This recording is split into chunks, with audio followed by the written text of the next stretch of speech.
Welcome home to Lena's Romantasy Collection. You are in the right place for dark fantasy, humor, and mates who absolutely refuse to communicate. I have a challenge for you today. Drop a wolf emoji if you think the alpha is right, or a ring emoji if you think the heroine should make him grovel. I have a feeling I know who's going to win this one. Today's story is special. It features a mint green Fiat, a grumpy Scottish fold cat, and a king who decides the best way to handle a breakup is to eat the evidence. Literally. If you love this content, consider joining the channel membership to get these audiobooks early. Trust me, you don't want to wait. Ready? Let's step into the Galt Tower. Chapter 1. The elevator to the top floor of Galt Tower didn't hum. It ascended with a terrifying, silent velocity that made Zola's ears pop. She adjusted the strap of her Mary Poppins leather tote bag on her shoulder. The bag was heavy, weighted down by her tool roll, a change of shoes, and the thick envelope of legal documents that felt like they were burning a hole through the leather. Zola Price, master horologist, was used to fixing broken things. She could recalibrate a mainspring with a touch lighter than a breath. She could synchronize pendulums that had been out of rhythm for centuries. But her marriage to the Alpha King was one mechanism that was simply too rusted to salvage. The doors slid open, revealing an office that spanned the entire floor. It was a cavern of glass and steel, offering a panoramic view of Orem Bay's skyline. The room smelled of cedarwood and rain, a scent so crisp and overwhelming it made the wolf inside her chest scratch at her ribs, whining for a connection Zola refused to acknowledge. Ryland Galt sat behind a desk that looked large enough to land a helicopter on. He was writing with a platinum fountain pen, the scratch of the nib the only sound in the vast, air-conditioned silence. He didn't look up. "You're late," he said. His voice was a low rumble, vibrating through the floorboards. "I'm not late, Ryland. I'm leaving." Zola marched across the room, her heels clicking a sharp staccato against the marble. She didn't stop until she reached the edge of his fortress-like desk. She reached into her tote bag, bypassing her leather tool roll and the titanium hair stick she used for emergencies, and pulled out the envelope. She slapped the divorce papers onto the mahogany surface. The sound was like a gunshot in a library. Ryland froze. The platinum pen hovered over his document. Slowly, he capped it and placed it precisely parallel to the edge of his notebook. He looked up. His eyes, the color of glacial ice, locked onto hers. There was no anger in them, only a sudden, chaotic fracturing of his composure that he quickly obfuscated behind a mask of indifference. "What is this?" he asked, though the tightening of his jaw, sharp enough to sever ties, suggested he knew exactly what it was. "Divorce papers," Zola said, her voice steady, though her heart was hammering a frantic rhythm against her ribs. "I cited irreconcilable solitude. I'm tired of being the queen of an empty tower, Ryland. I want a partner, not a statue." Ryland stared at the papers. He didn't blink. The silence stretched, becoming viscous and suffocating. He looked at the document as if it were a complex bomb he couldn't defuse. The thought of her leaving hit him with the force of a boulder crushing his lungs. It was a physical blow, knocking the air from his chest. Slowly, Ryland reached out. His large hand, usually so steady, had a microscopic tremor. He picked up the thick stack of legal paper. "You want to end the mating bond," he stated, his voice devoid of inflection. "I want to end the legal contract," Zola corrected. "The bond, that's your problem to deal with." Ryland nodded once. Then, maintaining unblinking eye contact with her, he lifted the papers to his mouth. Zola's honey-brown eyes widened. "Ryland, what are you—" He bit down. A loud crunch echoed in the room. He tore a massive corner off the affidavit and began to chew. Zola stood frozen, her mouth slightly agape. You are eating the divorce papers. Ryland swallowed heavily. The dry paper clearly scraped his throat, but he didn't flinch. He took another bite, this time consuming the signature of plaintiff section. He ate with a grim, inexorable determination, like a man walking into a fire. Ryland, stop it! You'll get a blockage! Zola reached out, but he pulled the document away, stuffing the remaining pages into his mouth. He chewed vigorously, his jaw muscles working overtime to pulverize the legal pulp. He swallowed the final lump, took a sip of water from a crystal glass, and wiped his mouth with the back of his hand. They are gone, Ryland said, his voice rough. I have digital copies, Zola shouted, throwing her hands up. You can't just digest a lawsuit, you lunatic! Ryland stood up. He towered over her, his height of 6'5" casting a shadow that engulfed her. The scent of his distress, burnt sugar and storm clouds, flooded her senses. 30 days, he rasped. Excuse me? Give me 30 days, Ryland said, his gaze intense and desperate. Live here, in the Apex penthouse, with me.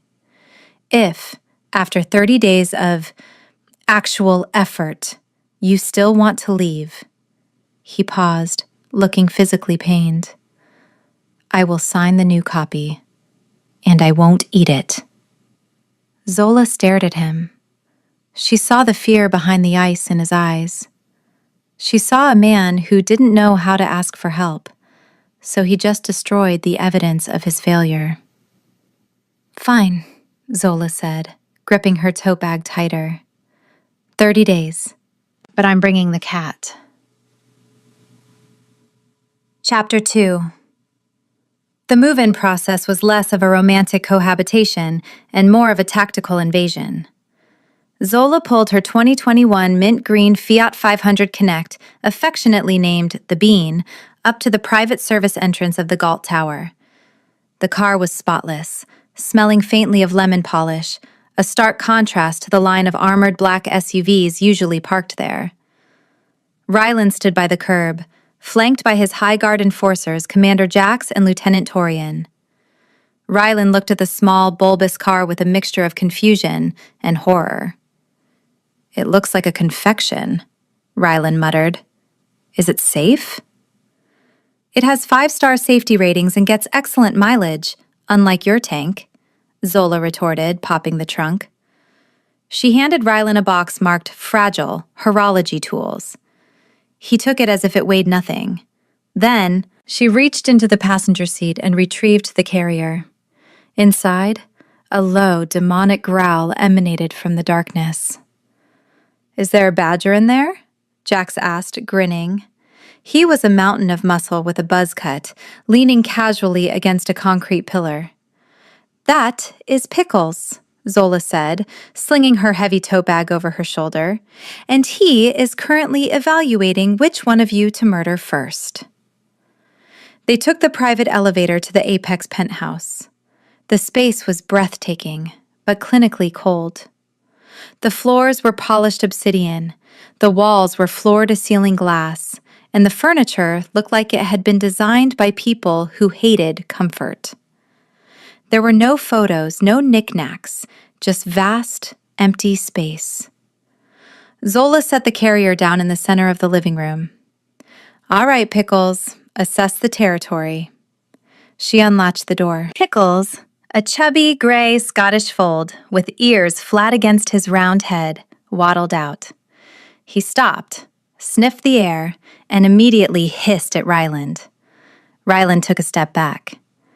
Why is he making that noise? He smells the wolf on you, Zola explained, walking over to inspect the fireplace. It was a modern linear gas insert behind glass. She frowned.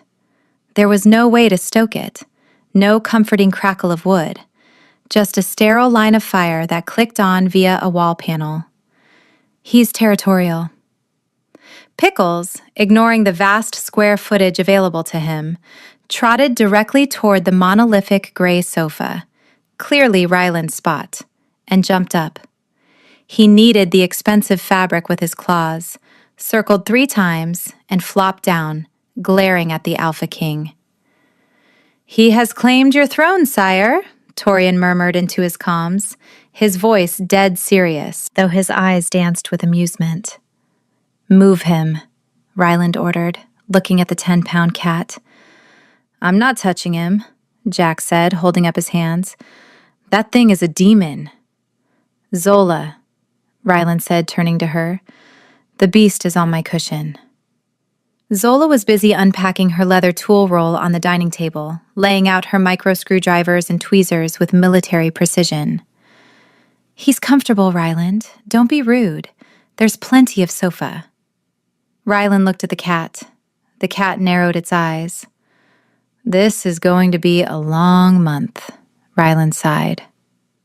Later that evening, the dynamic of the penthouse shifted irrevocably. Zola had claimed the guest wing, but her scent, wild jasmine and crushed pears, had already begun to permeate the sterile air, warring with Ryland's cedarwood. Ryland sat in his office chair, trying to review PAC territory reports on his tablet. He couldn't focus. He kept glancing at the security feed on his secondary monitor. In the living room, Zola was singing along to a classic rock song while arranging her collection of antique clock gears. He felt a strange sensation in his chest, a loosening of the tension that had gripped him for years. It was terrifying. Suddenly, a gray blur appeared on his desk. Pickles had escaped the living room. The cat sat directly on top of the tablet, obscuring the quarterly revenue report. "Get off," Ryland whispered, checking to make sure the door was closed so his guards wouldn't see him negotiating with a feline. Pickles let out a low, rumbling growl that sounded like a chainsaw in a bucket of water. "I am the Alpha King," Ryland informed the cat. "I command legions." Pickles slowly extended one paw and knocked Ryland's platinum fountain pen off the desk. Ryland stared at the pen on the floor. He looked back at the cat. "Touché." Chapter 3. Day 3 of the courtship arrived, and Ryland decided he needed to escalate his strategy. He had consulted no one, which was his first mistake. In his mind, providing for a mate meant resource allocation. If Zola was unhappy, it was clearly because he hadn't allocated enough resources. He returned to the penthouse early, carrying a velvet box the size of a brick. Zola was in the kitchen wearing a silk blouse and her high-waisted trousers, trying to figure out the espresso machine that looked more like a spaceship engine.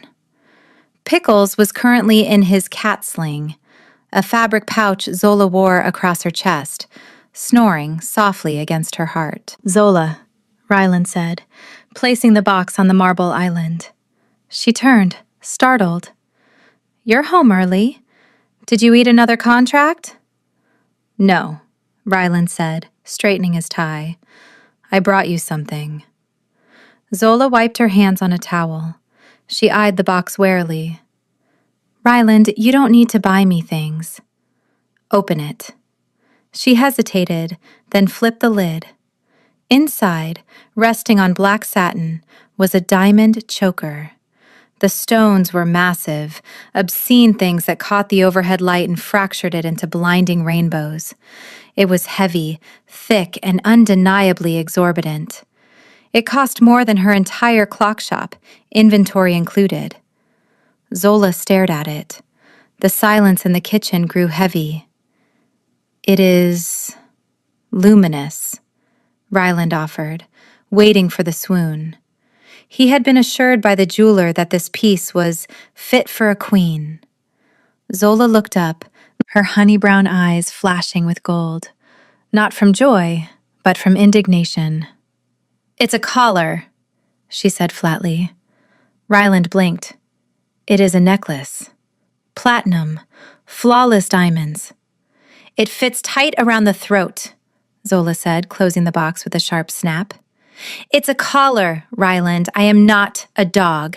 I am not a possession you can tag with shiny rocks to show everyone you own me. I didn't mean, Ryland started, panic flaring in his chest. He had miscalculated. The variable he had missed was Zola's fierce independence. You think this fixes it? Zola pushed the box back toward him. You think because you have money you can just buy intimacy? I don't want your money, Ryland. I have my own money. I fix clocks. I bring order to chaos. I don't need you to drape me in diamonds so I feel valuable. She adjusted the cat sling, securing Pickles, who had woken up and was watching Ryland with judgment. Then what do you want? Ryland asked, his voice rough with frustration. He felt helpless. He could fight rogue wolves. He could negotiate trade treaties. But this woman was a puzzle he couldn't solve with force or finance. I want you to know how I take my coffee, Zola said softly. I want you to ask me about the escapement mechanism I fixed today. I want you to be present. She picked up her tote bag from the counter. I'm going for a drive in the Bean. I need air. Ryland stood alone in the kitchen as the elevator doors slid shut. He looked at the velvet box. He felt foolish. The diamonds sparkled mockingly. Superfluous, he muttered to the empty room. He shoved the box into a drawer filled with takeout menus. He had to try something else. Chapter 4. The following evening, a storm rolled into Orem Bay. Rain lashed against the floor-to-ceiling windows of the penthouse, turning the city lights into smeared streaks of neon. Zola had set up a temporary workbench on the dining table. The surface was covered with a soft velvet mat. She was hunched over the mechanism of a 19th century carriage clock, a magnifying loupe pressed to her eye. Ryland sat on the sofa, ostensibly reading a book, but he hadn't turned a page in 20 minutes. He was watching her. The way she worked was mesmerizing. Her hands, steady and sure, moved with an infinitesimal precision. She reached into her leather tool roll, selecting a micro screwdriver that looked like a needle. She didn't look up. She knew exactly where every tool was. What is that? Ryland asked, unable to keep the silence any longer. Zola didn't startle. She rotated the clock mechanism. It's a fusée chain. It regulates the power from the mainspring so the clock keeps accurate time as it winds down. It maintains equilibrium. Ryland stood and walked over. He felt drawn to her, like a moth to a flame. He stood behind her, leaning in to see the tiny gears. It's small, he said intelligently. It's delicate, Zola corrected. One wrong move, one tremor, and the chain snaps. Then the whole thing is just a paperweight. Ryland leaned closer. His chest brushed against her shoulder. The heat radiating from him was intense. Zola's breath hitched. She could smell him. Rain and cedarwood, amplified by the storm outside. Her wolf paced inside her, wanting to lean back into him. Can I help? Ryland asked. He wanted to be part of her world, even the tiny parts. Zola hesitated, then handed him a pair of heavy brass tweezers. Hold this gear. Steady. Don't apply pressure, just keep it in place while I tighten the bridge. Ryland took the tweezers. His hand, which could crush a human skull, looked comically large holding the delicate instrument. He held his breath. He focused all his alpha intensity on not shaking. He lowered the tweezers. The metal touched the gear. Steady, Zola whispered. Her voice was right next to his ear. Ryland turned his head slightly to look at her. Her eyes were wide, focused on the gear, her lashes casting shadows on her cheeks. She was beautiful. Not in the polished, high society way of the women at court, but in a vibrant, tactile way. He got distracted. His hand slipped. The tweezers clicked against the metal casing, a spark of static electricity, born from the tension between their bodies and the conductive brass, snapped audibly. Pop! The smart bulb in the sleek, modern lamp above the table exploded. Zola yelped, dropping her screwdriver. The room plunged into semi-darkness, lit only by the flashes of lightning outside and the ambient glow of the gas fireplace's pilot light. "I broke it," Ryland said, horror in his voice. "I broke the light." "You have too much energy," Zola said, her voice breathless in the dark. She wasn't looking at the broken bulb. She was looking at him. The air between them crackled, electric and heavy. "I was trying to help," Ryland said, dropping the tweezers as if they were hot. "I know," Zola whispered. For a moment, in the shadows, Ryland almost leaned in. He almost closed the gap, but the memory of the rejected necklace held him back.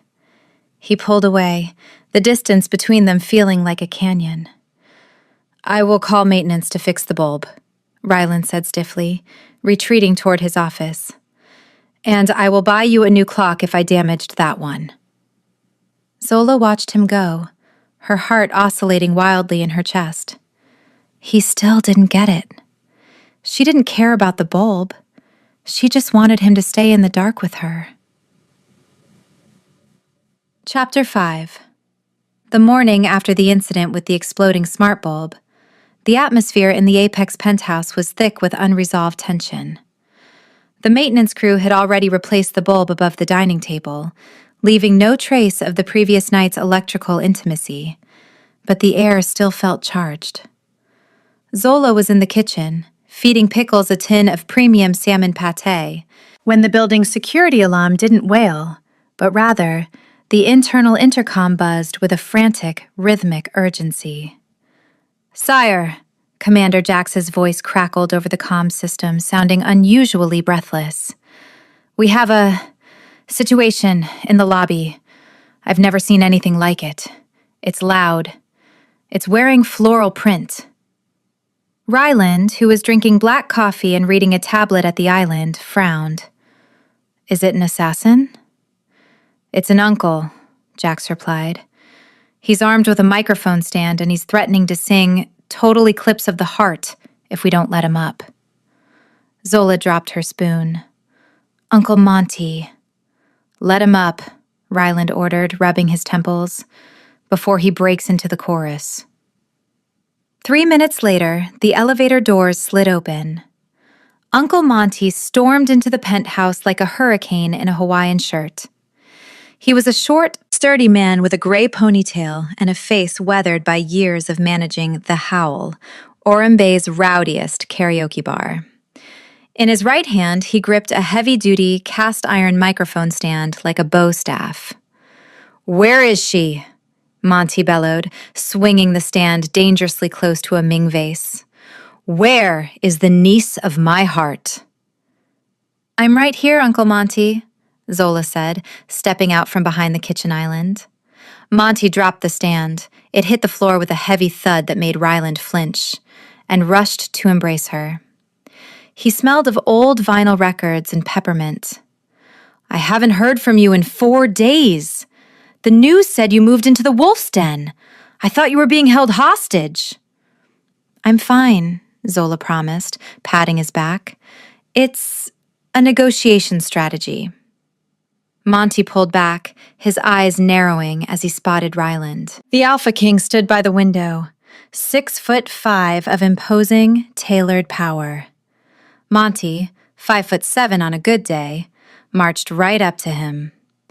"Listen to me, you overgrown schnauzer," Monty said, pointing a calloused finger at Ryland's chest. "I don't care if you run this city. I don't care if you have sharp teeth.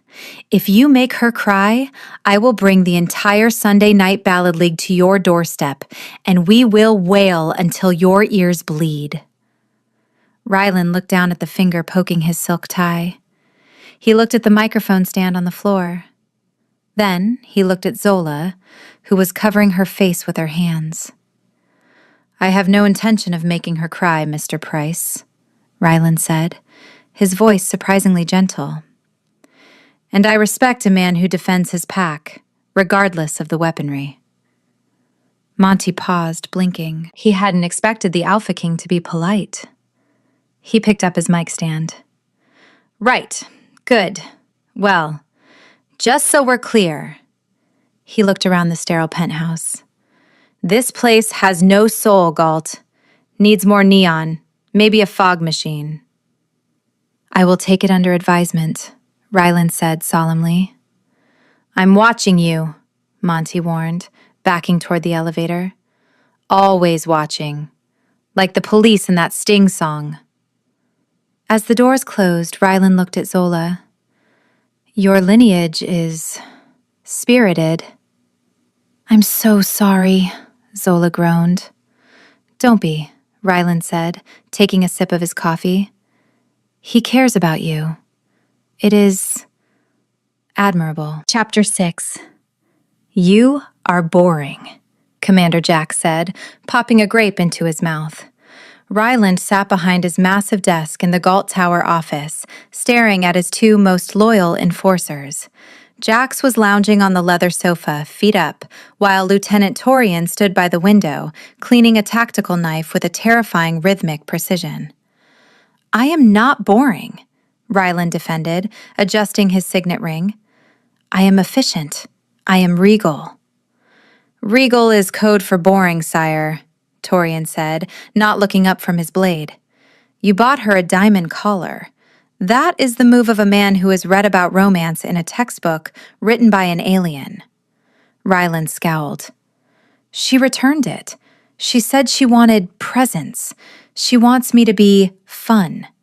He said the word fun as if it were a contagious disease. How do I execute fun?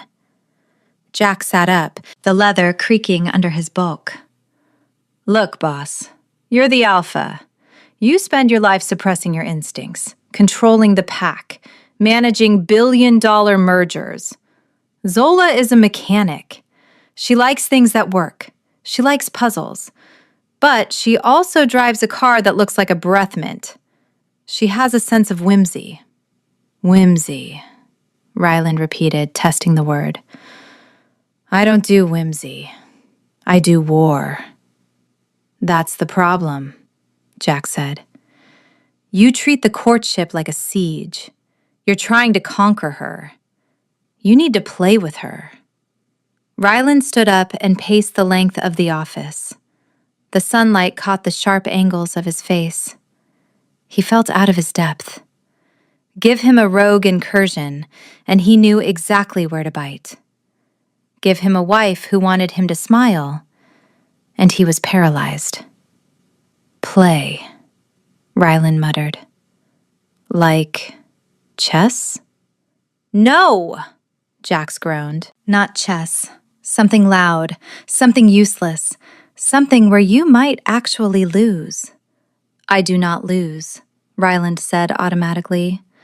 And that, Torian said, finally sheathing his knife, is why she wants to divorce you. The words hit Ryland like a physical blow. He stopped pacing. The silence in the room was heavy. Torian wasn't wrong. His perfectionism was a wall, and Zola was tired of climbing it. There is a place, Jack suggested, breaking the tension. The Neon Grid. It's an arcade downtown. Loud noises, flashing lights, games of skill. An arcade, Ryland said skeptically. For children. For people who like to have fun, Jax corrected. Take her there. Take off the tie. And for the love of the moon, let her win at something. Ryland looked at his reflection in the glass window. He saw a king in a suit of armor. Maybe it was time to lower the drawbridge. Prepare the car, Ryland ordered. We are going to the Neon Grid. The Audi? Torian asked. The Audi, Ryland confirmed. And Jax, if you mention the whimsy conversation to anyone, I will reassign you to guard the cat. Jax paled. Understood, sire. Chapter 7. The 2023 Audi RS7 was a predator on wheels. Matte black, low to the ground, and armored enough to withstand a grenade. It looked absurd parked in front of the neon grid, a retro arcade that washed the sidewalk in waves of fluorescent pink and electric blue light. Ryland turned off the engine. The silence inside the cabin was absolute. "You brought me to an arcade," Zola stated, looking out the window. She was wearing her usual high-waisted trousers and a silk blouse, her hair secured with a titanium stick. She looked skeptical but intrigued. "Jax suggested it," Ryland admitted, his hands tight on the leather steering wheel. "He said I needed to be less regal." Zola looked at him. He was wearing a charcoal suit that probably cost more than the building they were parked in front of. "Well, you're certainly overdressed for Pac-Man, Your Majesty." "I can remove the tie," Ryland offered stiffly. He undid the silk knot and placed it in the center console. He unbuttoned the top button of his shirt. "Better?" "It's a start." Zola smiled, a genuine expression that made Ryland's breath hitch. "Come on, Galt. Let's see if your reflexes are as good as you claim." Inside, the arcade was a cacophony of electronic beeps, synthesized music, and the clatter of tokens. Ryland looked around, his senses assaulted. It smelled of popcorn and ozone-free artificial fog. He felt entirely out of his element. Zola, however, was in her element.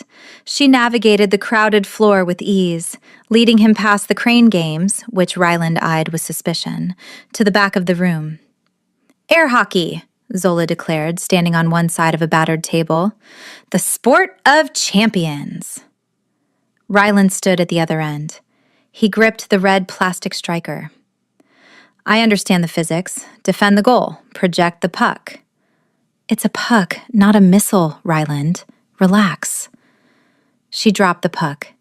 It hovered on the cushion of air. With a snap of her wrist, she sent it rocketing toward him. Ryland's wolf reflexes kicked in. He blocked it easily. "Is that all?" "Oh, we're just getting started." The game that followed was less of a friendly match and more of a tactical skirmish. Zola was fast, surprisingly fast. She used the banks, ricocheting the puck at angles Ryland didn't anticipate. She was laughing, her hair coming loose from the titanium stick, her eyes flashing gold with competitive fire. "Score!" she yelled as the puck slammed into his goal for the third time. "That's 3-1, Alpha!" Ryland was sweating. He had discarded his suit jacket on a nearby stool. He was focused, his eyes tracking the plastic disc. He realized, with a jolt, that he wasn't thinking about the pack, or the rogues, or the divorce papers. He was just playing. Zola feinted left, then struck right. Ryland lunged, but he overcompensated. The puck slid past his striker and clattered into the goal. "Game over!" Zola cheered, throwing her hands up.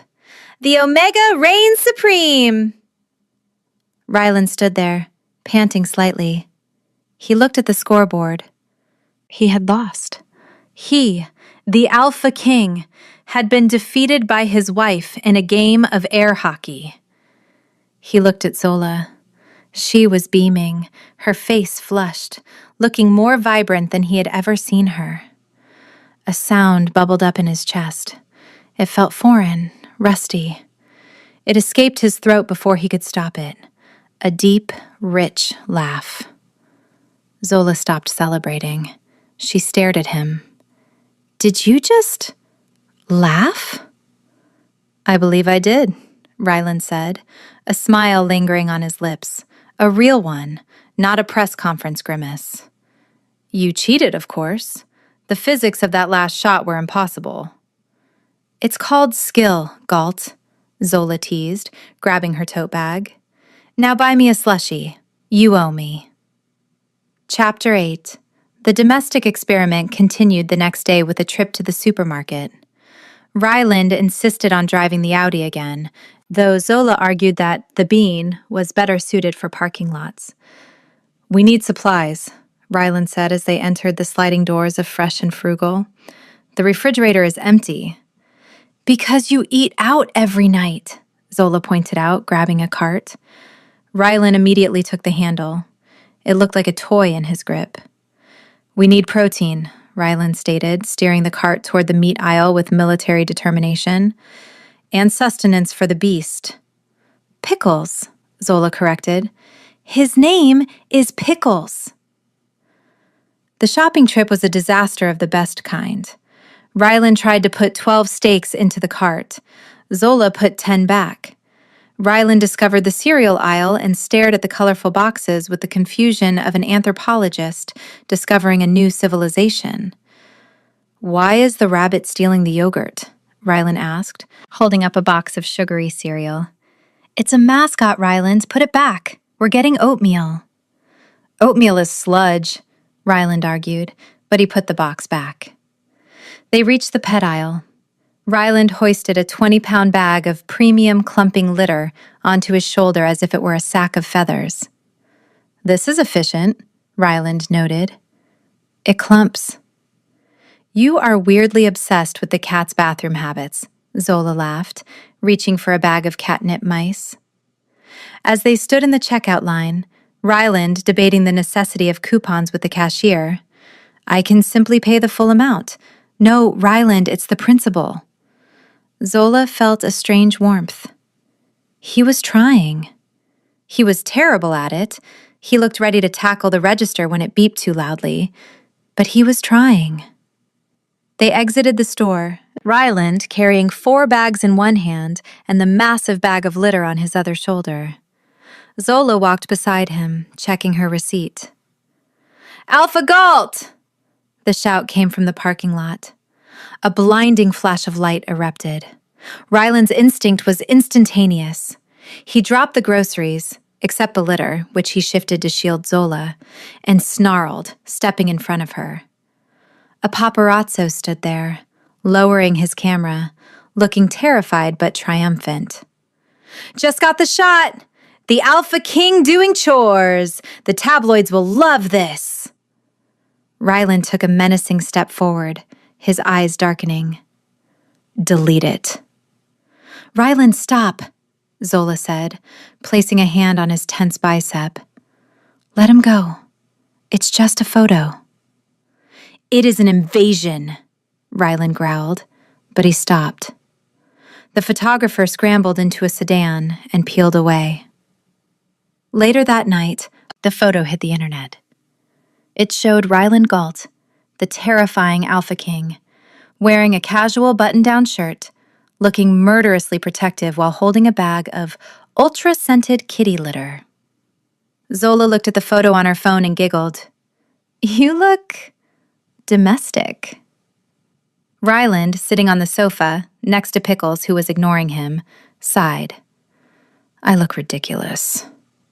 "No," Zola said softly, zooming in on his hand gripping her arm in the photo. "You look like a husband."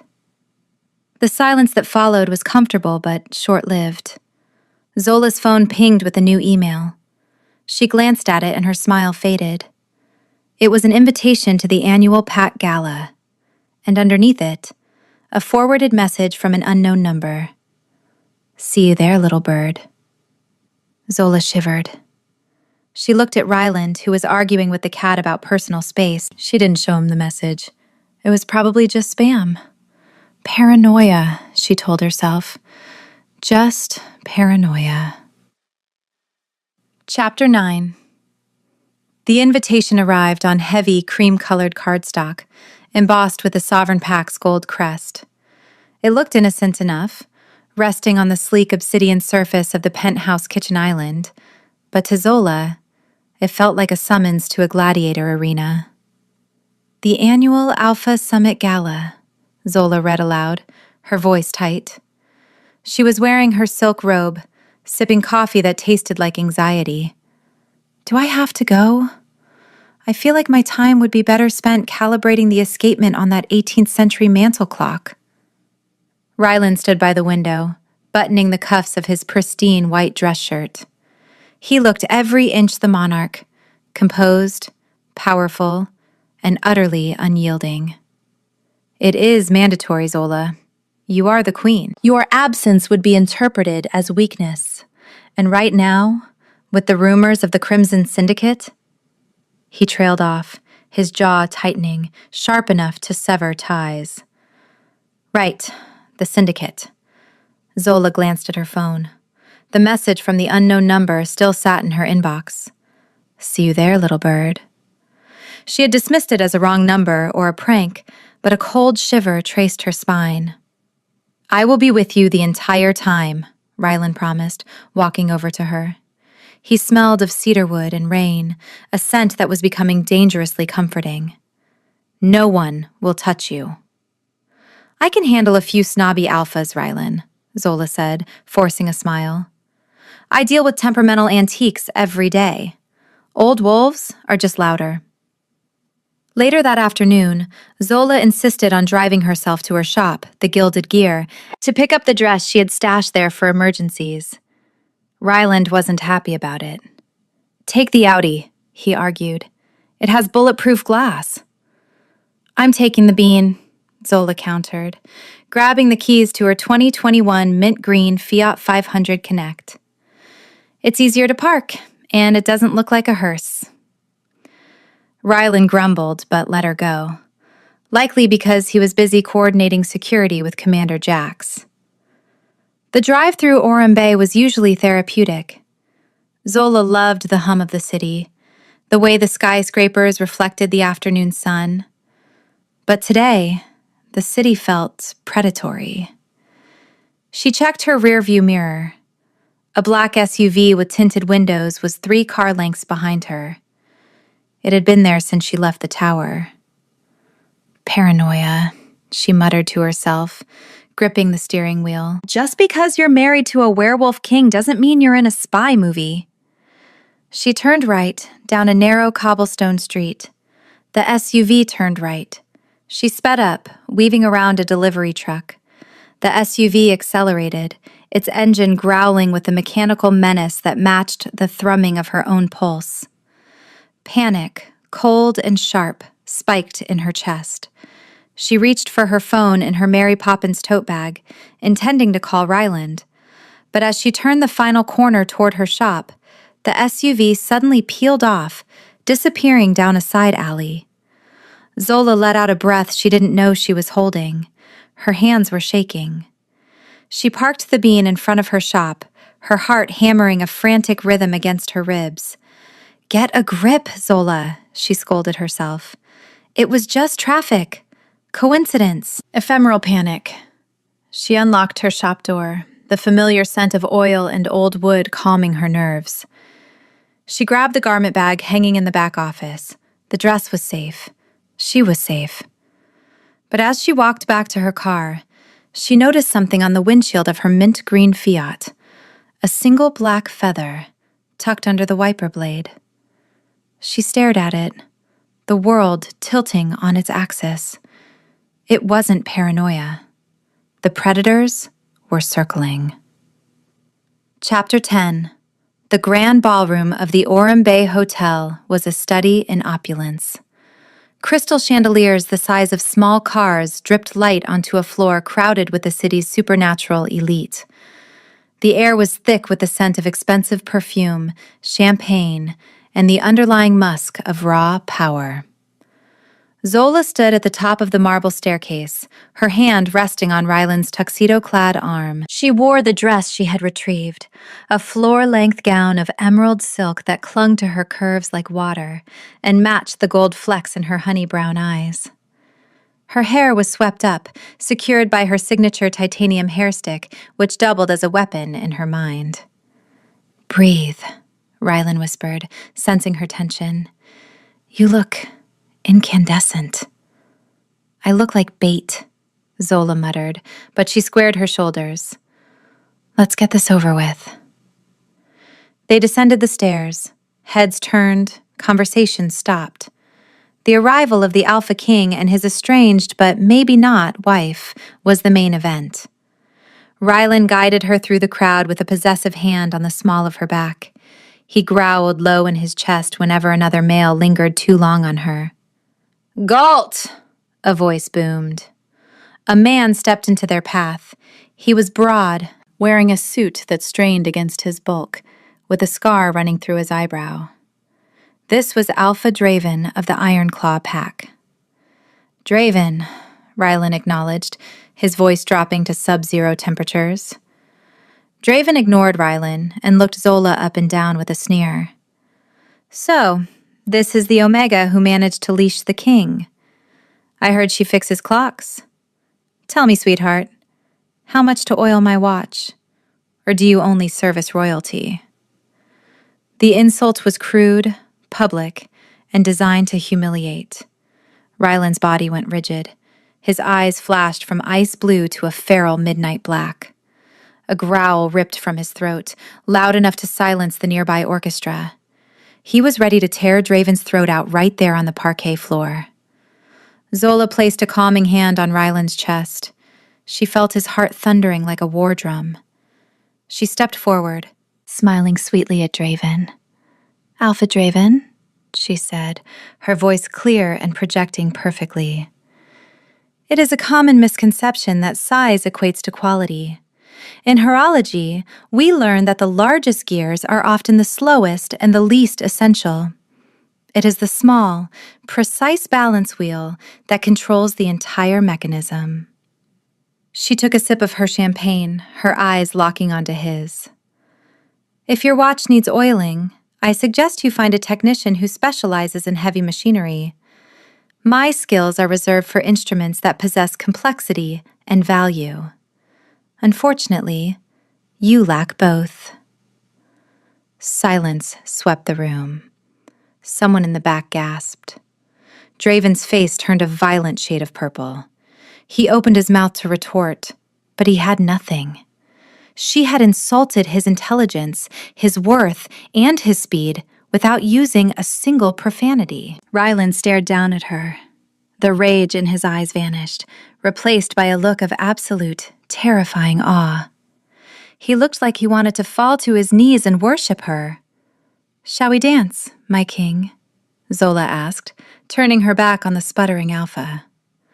Rylan swept her onto the dance floor.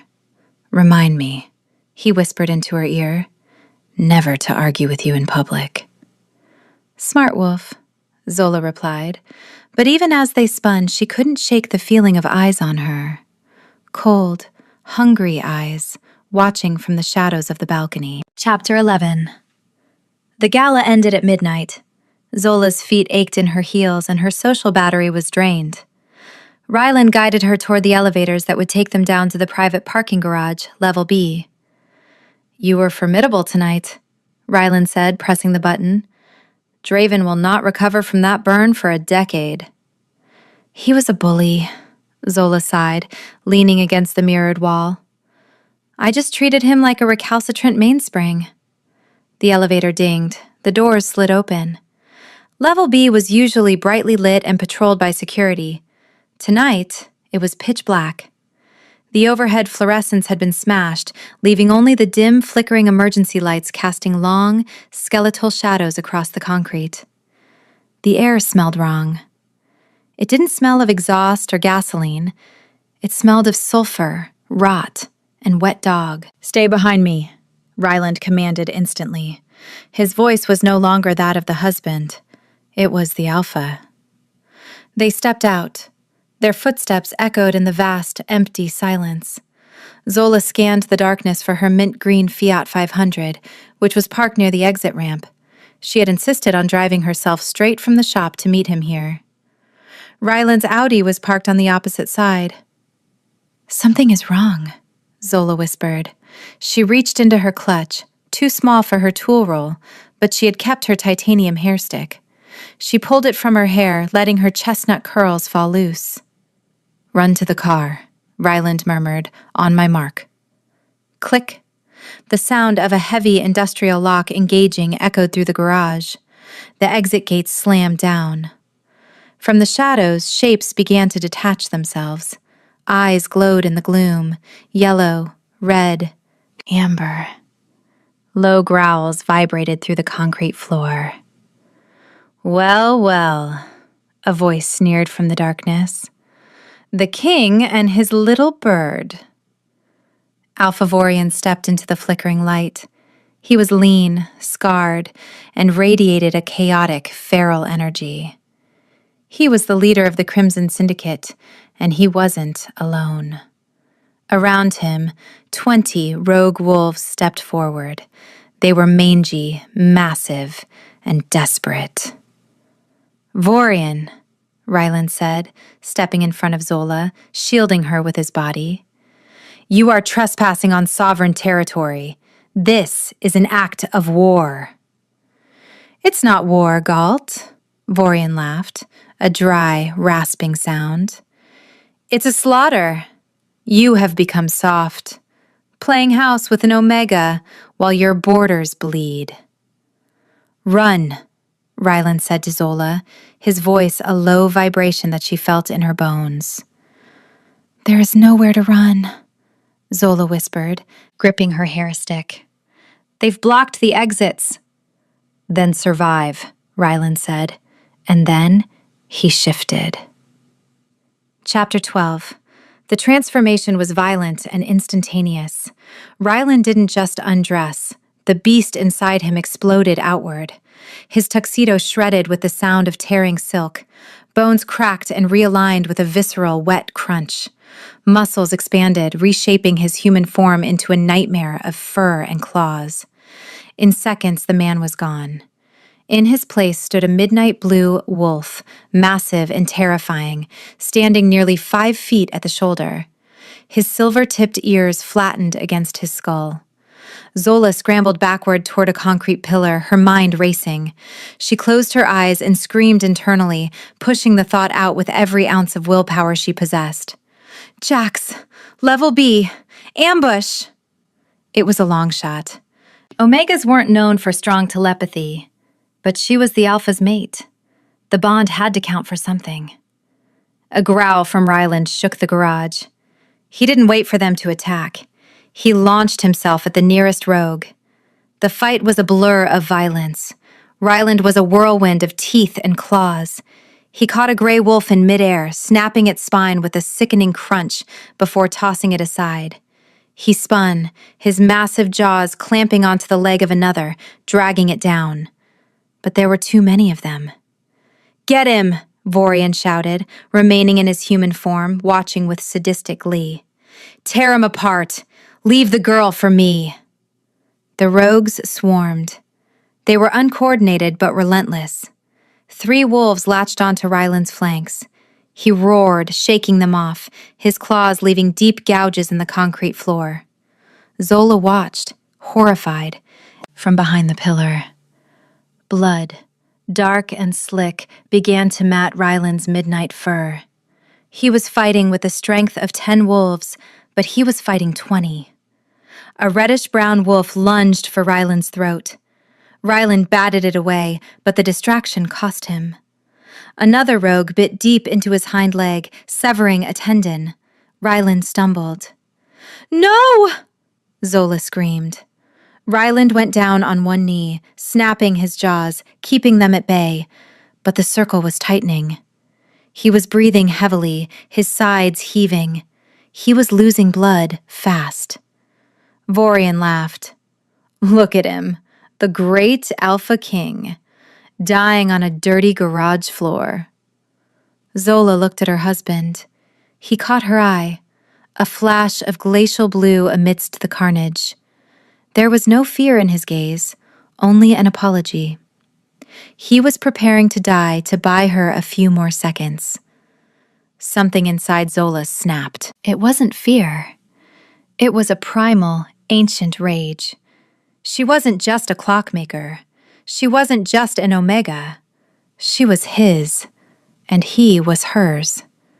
She looked at her titanium hairstick, useless against 20 wolves. She kicked off her high heels. "Hey!" Zola shouted, her voice echoing through the garage. Vorian turned to look at her, amused. "Ready to beg, little bird?" "No," Zola said, feeling the change ripple through her blood, hot and electric. "I'm ready to bite." She didn't wait.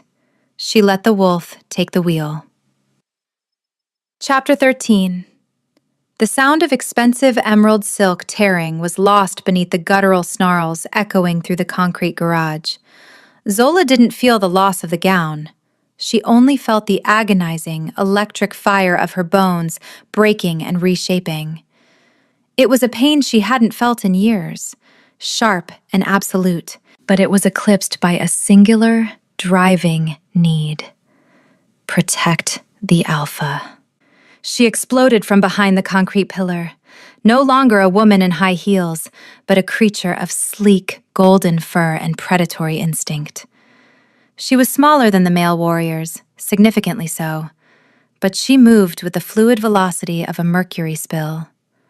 Her paws, tipped in white fur, scrambled for traction on the blood-slicked floor. Ryland was disappearing under a mound of gray and brown fur. He was fighting like a demon, his jaws snapping bone, but he was flagging.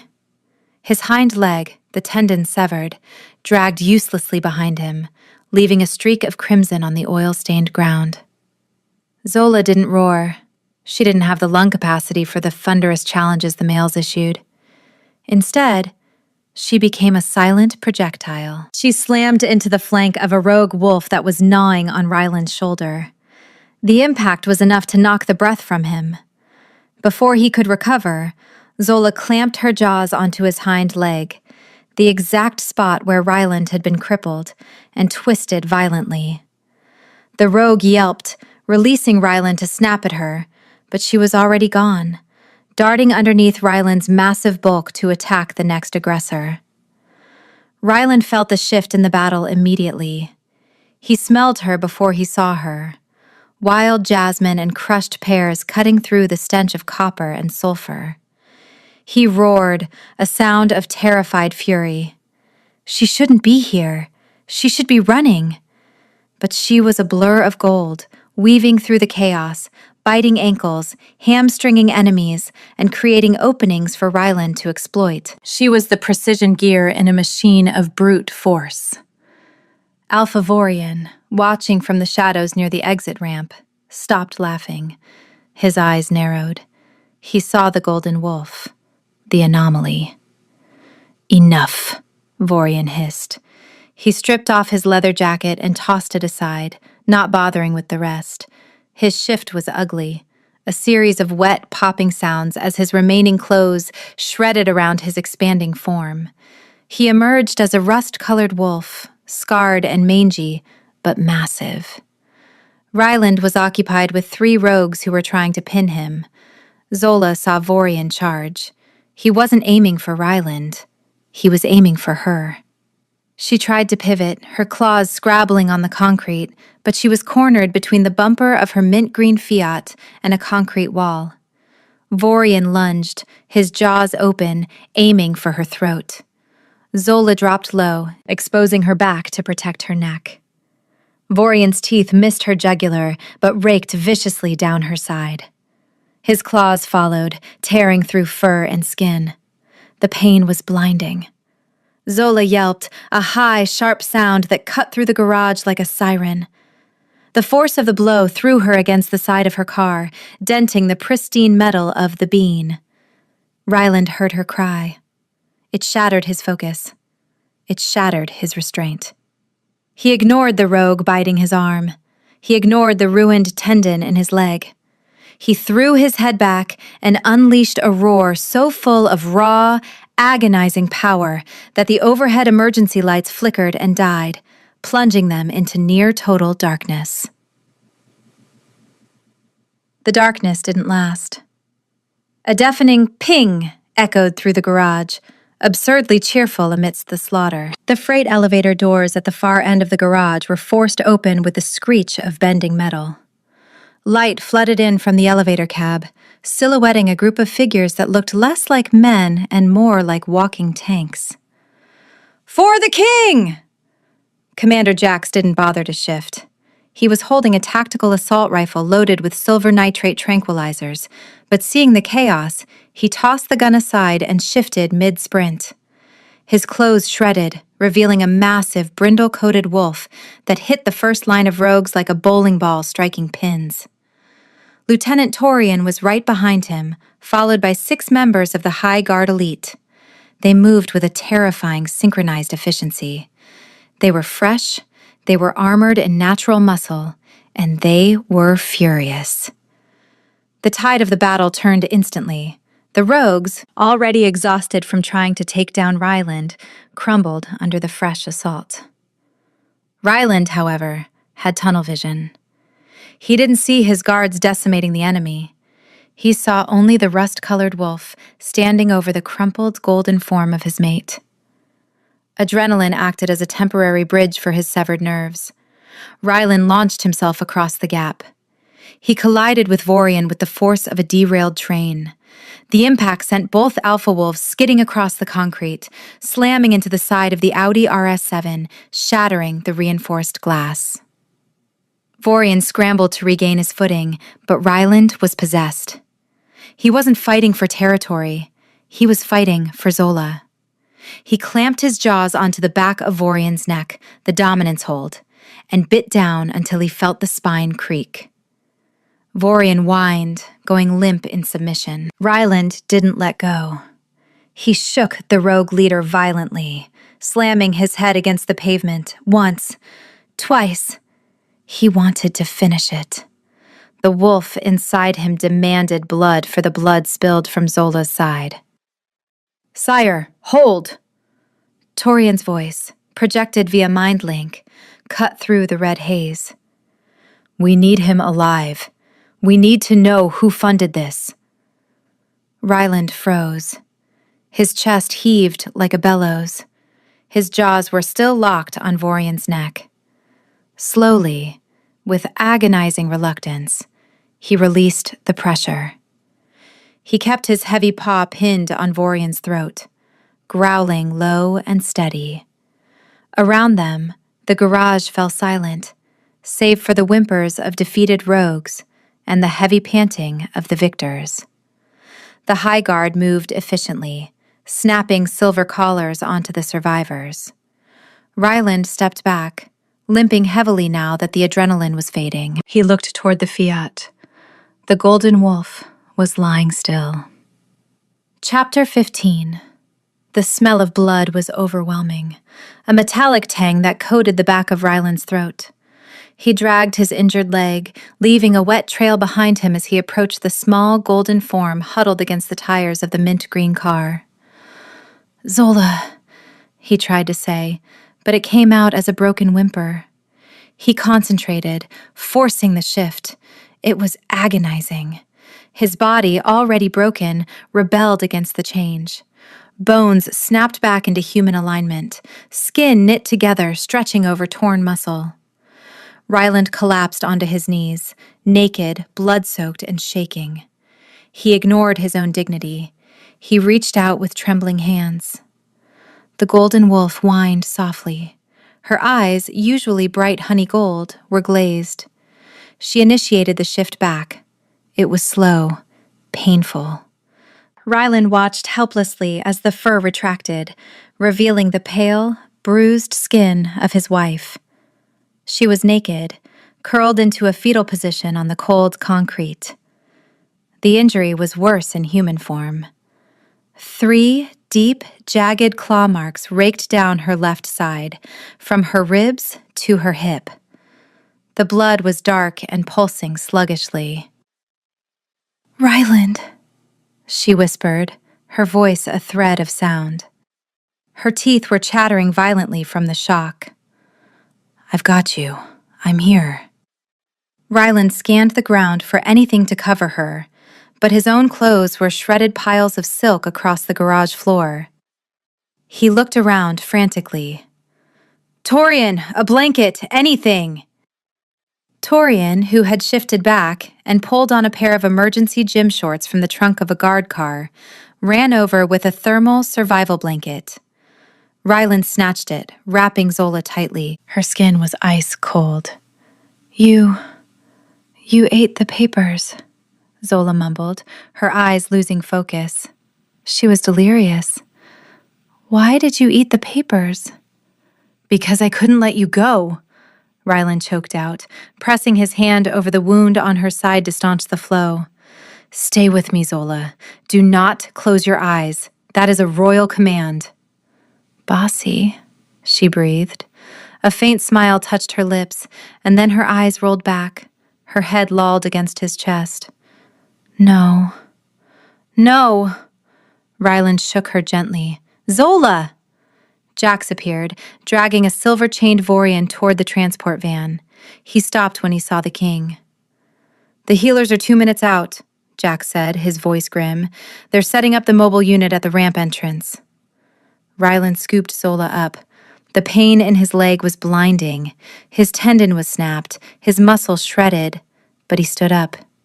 He staggered, almost dropping her, but locked his knees. Sire, let me carry her, Jax offered, stepping forward. Do not touch her, Ryland snarled. His eyes were fully black. The bond was screaming that she was dying, and his instincts had reverted to base level. Protect, keep, hold. He limped toward the ramp, carrying his unconscious wife, leaving a trail of blood that mingled with hers on the garage floor. Chapter 16. The mobile medical unit looked like an ambulance on steroids. It was a sleek, white van with a sovereign crest on the side, its rear doors thrown open to reveal a sterile, high-tech trauma center. 2 pack healers, women in white scrubs with silver insignias, rushed out as Ryland stumbled into the light of the upper ramp. Stretcher! The lead healer, a woman named Dr. Eris, shouted. Ryland wouldn't let go. He sank onto the edge of the transport bed, clutching Zola to his chest.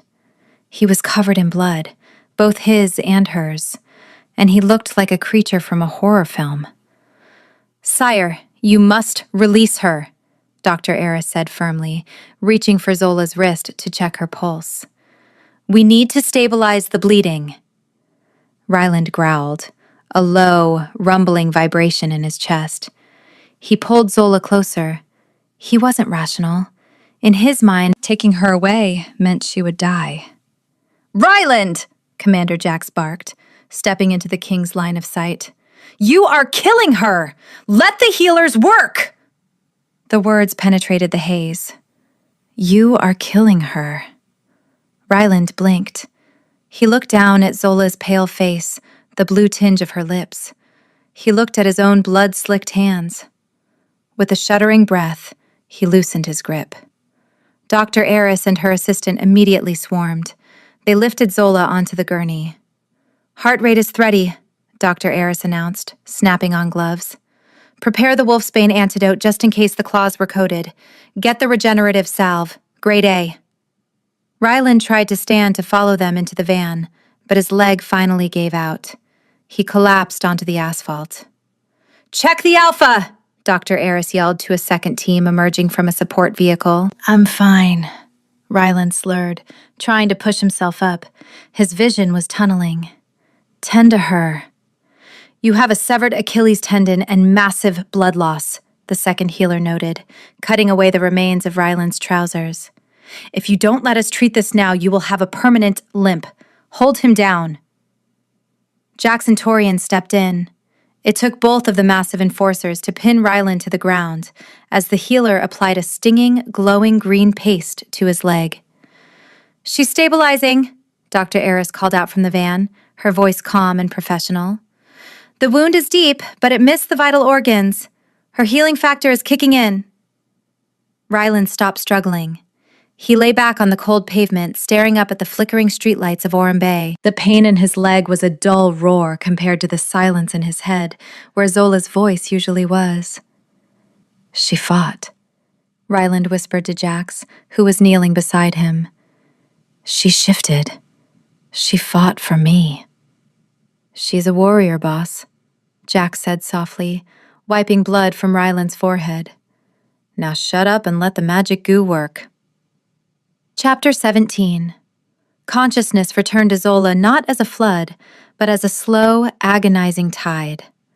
The first thing she registered was the smell. It wasn't the metallic tang of the garage or the sulfur of the rogues. It was sterile, antiseptic, clean linen, and underneath it all, the heavy, grounding scent of cedarwood and rain. She blinked, her eyelids feeling like they were weighted with lead. The ceiling above her was unfamiliar, white, recessed lighting, clinical. She tried to take a deep breath, but a sharp, hot pain radiated from her ribs to her hip, stealing the air from her lungs. "Easy," a rough voice whispered. "Don't move." Zola turned her head to the left. The movement made the room spin. Ryland was sitting in a chair pulled uncomfortably close to the bed. He looked like a ruin of a man. He was wearing loose gray sweatpants and a fresh white t-shirt, but the clothes couldn't hide the tension in his frame. His left leg was propped up on a stool, wrapped heavily in bandages from ankle to knee. His face was pale, his eyes rimmed with red exhaustion, and his jaw, usually sharp enough to sever ties, was covered in dark stubble. "Ryland," Zola croaked. Her throat felt like she had swallowed sandpaper. He was beside her in an instant, holding a cup of water with a straw to her lips. His large hand trembled slightly. "Drink slowly." The cool water was a blessing. She took a few sips and pulled away. "Where are we?" "The medical wing of the penthouse," Ryland said, setting the cup down with exaggerated care. "You've been unconscious for 14 hours. Dr. Eris stabilized you. The lacerations were deep." Memory crashed into her. The gala, the garage, the darkness, the shift. "The rogues," she whispered, her heart rate spiking on the monitor beside her bed. "Vorian." "Gone," Ryland said, his voice dropping to a low, lethal register. "Vorian is in the holding cells. The rest are dead or captured. You are safe, Zola, I swear it." Zola looked at him. She saw the guilt eating him alive.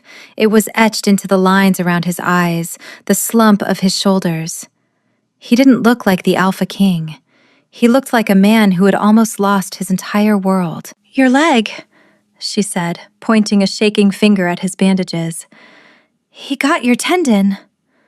"It is healing," Ryland dismissed, as if a severed Achilles was a paper cut. "The healers use the grade A salve. I will be walking normally in a day or two. It is irrelevant."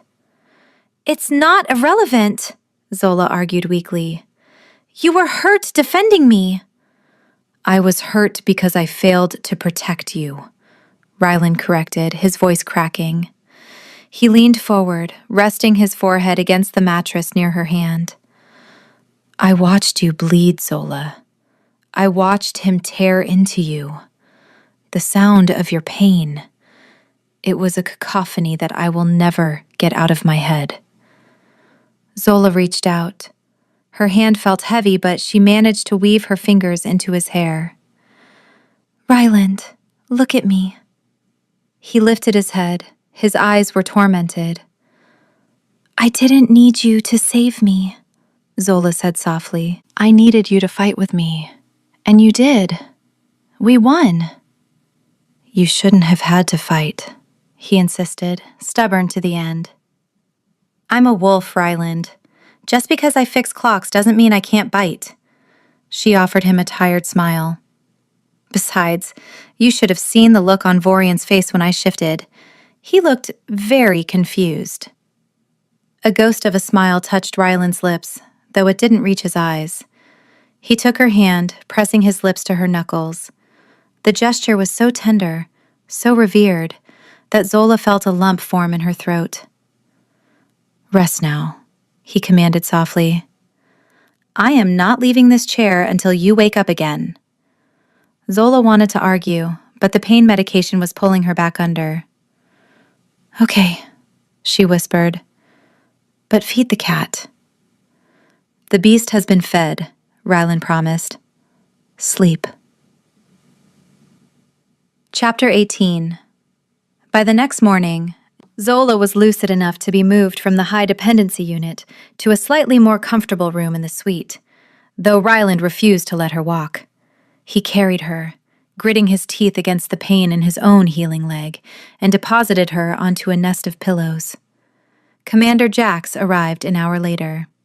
He looked fresh, scrubbed clean of the previous night's gore, wearing his official High Guard uniform. He held a tablet under his arm. "Morning, Your Majesty," Jack said to Zola, offering a respectful nod. "You look significantly less dead than yesterday. That's a good look for you." "Thanks, Jax," Zola rasped. "I try my best."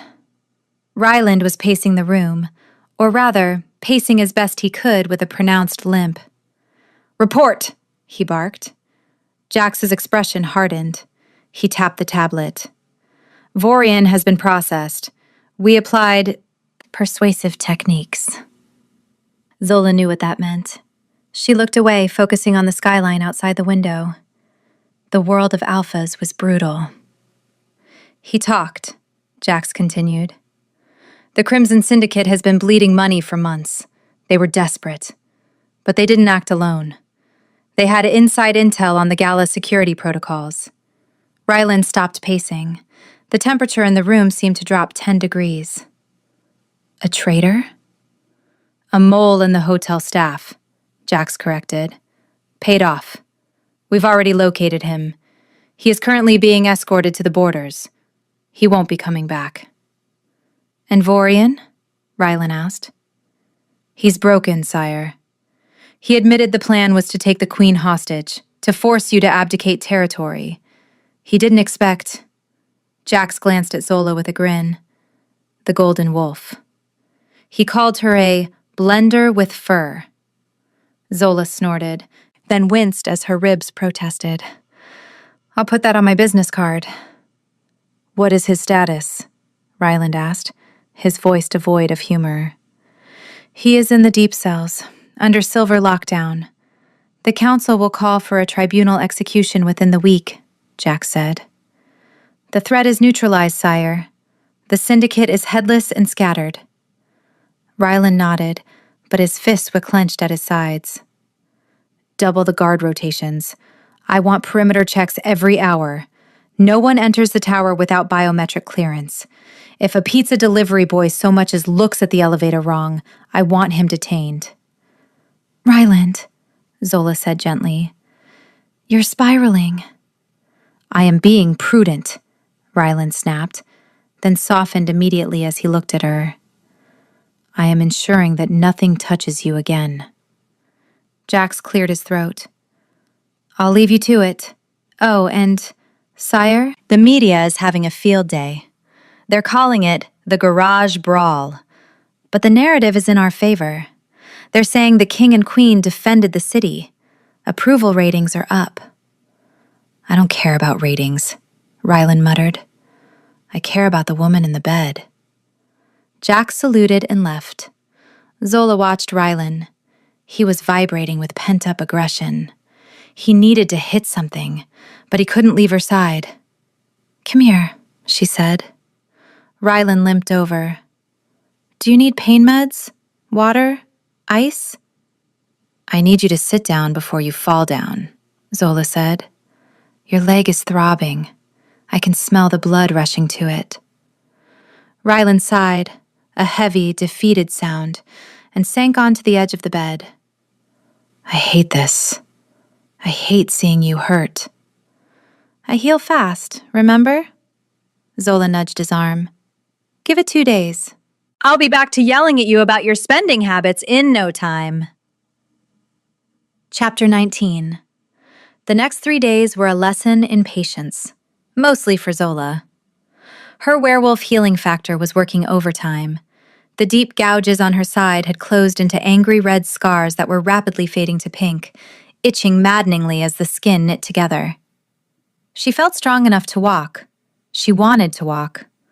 Ryland, however, had turned into a hovering, overbearing 6'5" nursemaid. "I can pour my own water, Ryland," Zola sighed, standing in the kitchen. She reached for the pitcher. No, Rylan said, appearing out of nowhere like a teleporting vampire. He snatched the pitcher from her hand. You shouldn't be stretching your oblique muscles. The torque could reopen the wound. It's a pitcher of water, not a barbell, Zola argued. Hydration is critical. Exertion is forbidden. He poured the water and handed her the glass with a solemn expression. Later, Zola tried to go to the bathroom. Ryland was waiting outside the door when she exited. Did everything function correctly? He asked. Zola stared at him. Are you asking me if I peed successfully? Because that is a boundary, Ryland. A hard boundary. I am monitoring your vitals, he said defensively, crossing his arms. His own limp was nearly gone thanks to the healer's salve, which only made him faster at intercepting her attempts at independence. Even Pickles was confused by the new dynamic. The cat sat on the kitchen island watching Ryland chop vegetables with surgical precision. Usually, Pickles would hiss, but Ryland had been bribing the beast with high-grade tuna to keep it from jumping on Zola's lap and hurting her ribs. You're buying his love, Zola accused, pointing at the cat who was purring loudly as Ryland slid a piece of sashimi toward him. It is a strategic alliance, Ryland corrected. He keeps your feet warm. I feed him the ocean's finest. It is symbiotic. It's pathetic, Zola laughed, but she sat down at the island watching him cook. You know, you're actually a decent chef, for a king. I lived alone for a long time, Ryland said quietly, focusing on dicing a bell pepper. Survival required basic culinary skills. Is that what this is? Zola asked, gesturing to the penthouse. Survival? Ryland stopped chopping. He looked at her, his icy eyes softening. Before you? Yes. It was just existing, waiting for the next war. Now. He gestured to her, to the cat, to the messy domesticity of the kitchen. Now it feels like living. Zola felt a blush heat her cheeks. She looked down at her water glass. You're getting better at the whole talking about feelings thing. I am reading a book, Rylan admitted, turning back to the stove to hide a rare flush on his neck. Uncle Monty recommended it. The Alpha's Guide to Emotional Intelligence. Zola choked on her water. You're kidding. It has diagrams, Rylan muttered. It is surprisingly informative. Chapter 20. The physical wounds healed, but the mind was a slower mechanism to repair. That night, the penthouse was silent. Zola was sleeping in the master bedroom. Ryland had insisted she take the bed for better support, while he slept in the guest room, or claimed to. The dream started the same way, the smell of sulfur, the darkness. But in the dream, the cavalry never came. In the dream, Ryland didn't get up. Vorian's jaws snapped, and the midnight wolf went still. No! Zola woke up screaming, thrashing against the sheets. She was drenched in sweat, her heart hammering against her ribs so hard it hurt the fresh scars. The door burst open. Ryland was there in seconds, wearing only sweatpants, his chest heaving. Zola! He didn't ask questions. He didn't turn on the lights. He crossed the room and climbed onto the bed, gathering her into his arms. I'm here, he rumbled, the sound vibrating against her ear. I'm here. He's gone. You're safe. Zola clung to him, burying her face in the crook of his neck. She inhaled deeply, seeking the scent of cedarwood and rain, the proof of life. She was shaking violently. He killed you, she sobbed, the nightmare still bleeding into reality. I couldn't stop him. It was a dream, Ryland soothed, running his large hand up and down her spine in long, calming strokes. Look at me. Touch me. I am whole.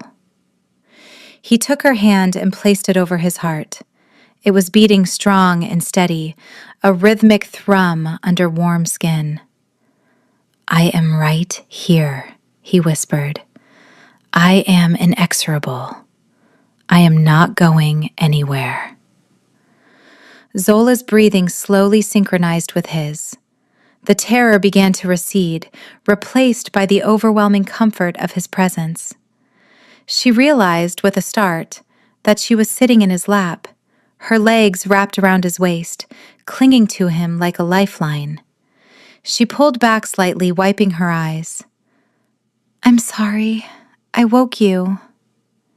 "Do not apologize for your trauma," Ryland said fiercely. He brushed a damp curl off her forehead.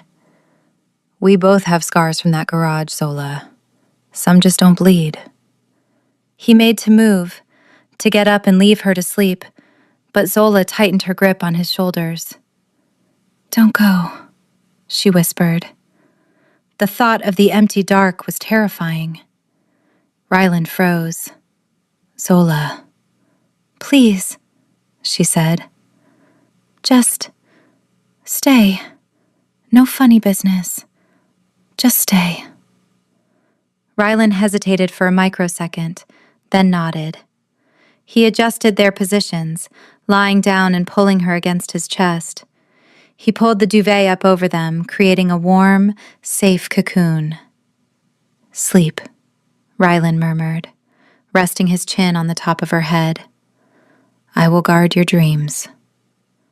For the first time in 10 days, Zola fell asleep instantly, anchored by the weight of the Alpha King's arm draped protectively over her waist.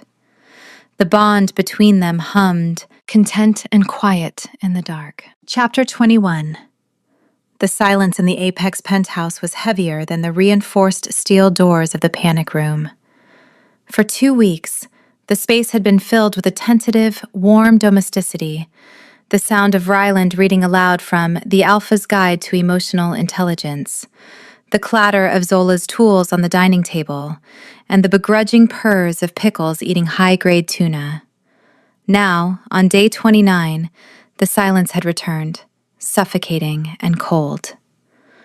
Zola sat on the edge of the master bed, smoothing the sheets where Ryland had slept for the past 9 nights. He wasn't there. He hadn't been there for 2 nights. The pillow beside her was cold, the scent of cedarwood and rain fading into a sterile memory.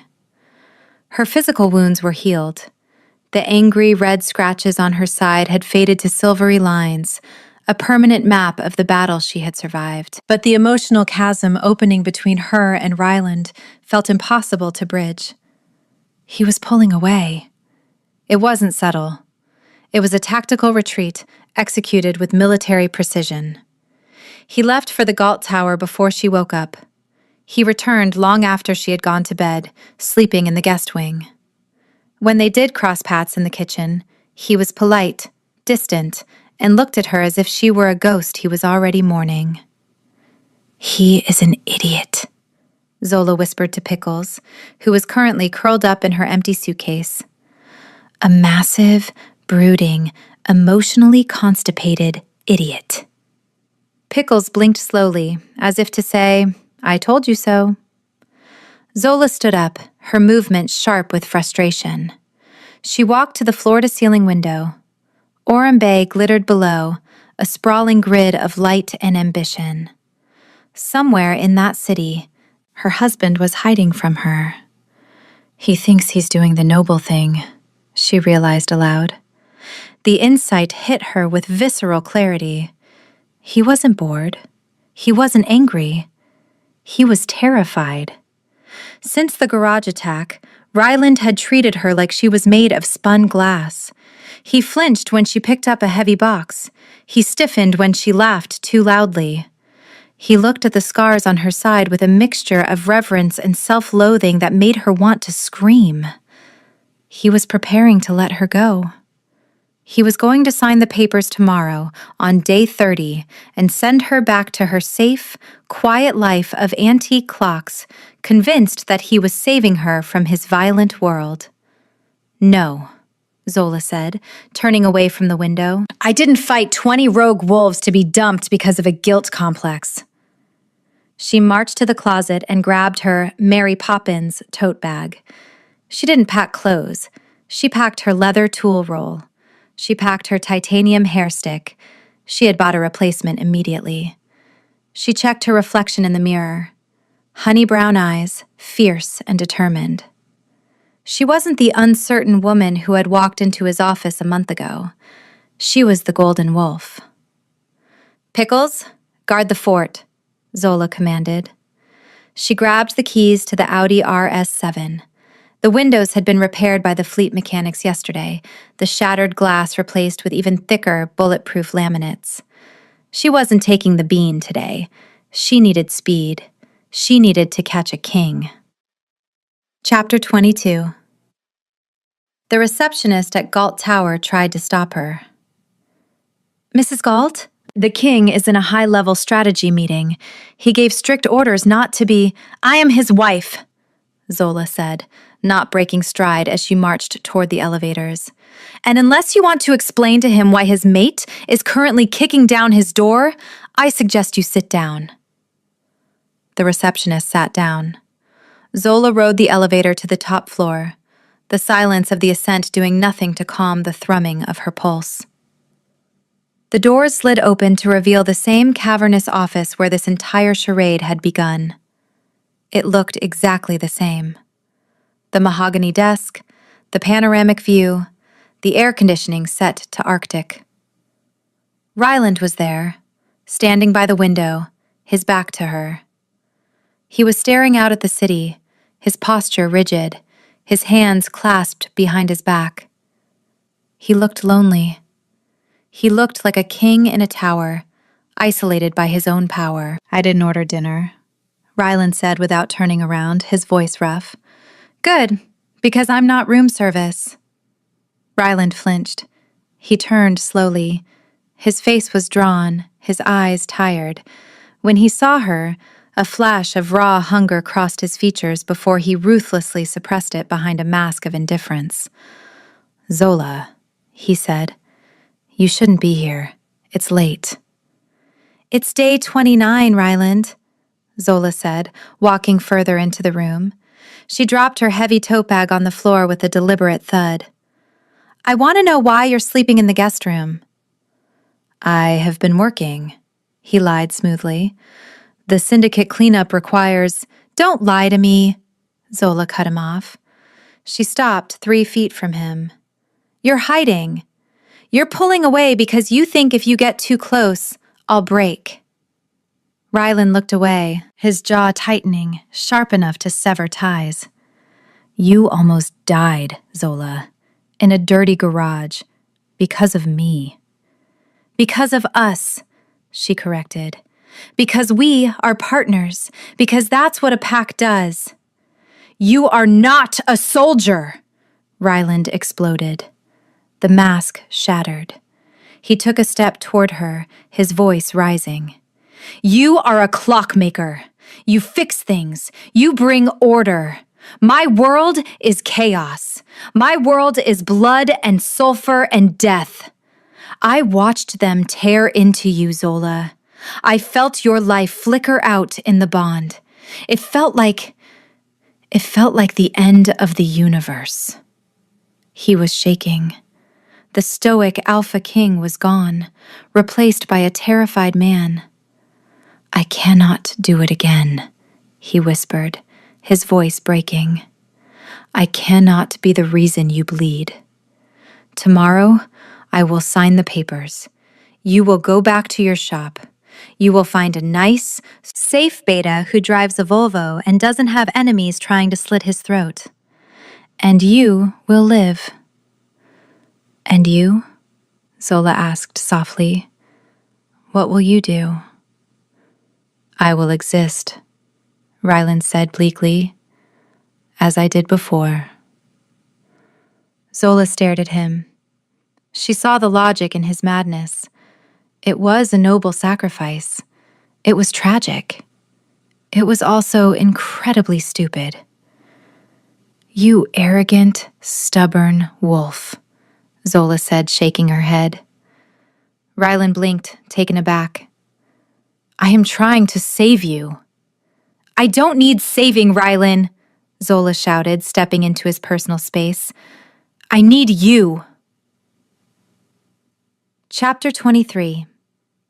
The air in the office crackled with static, heavy and suffocating. You think I'm fragile?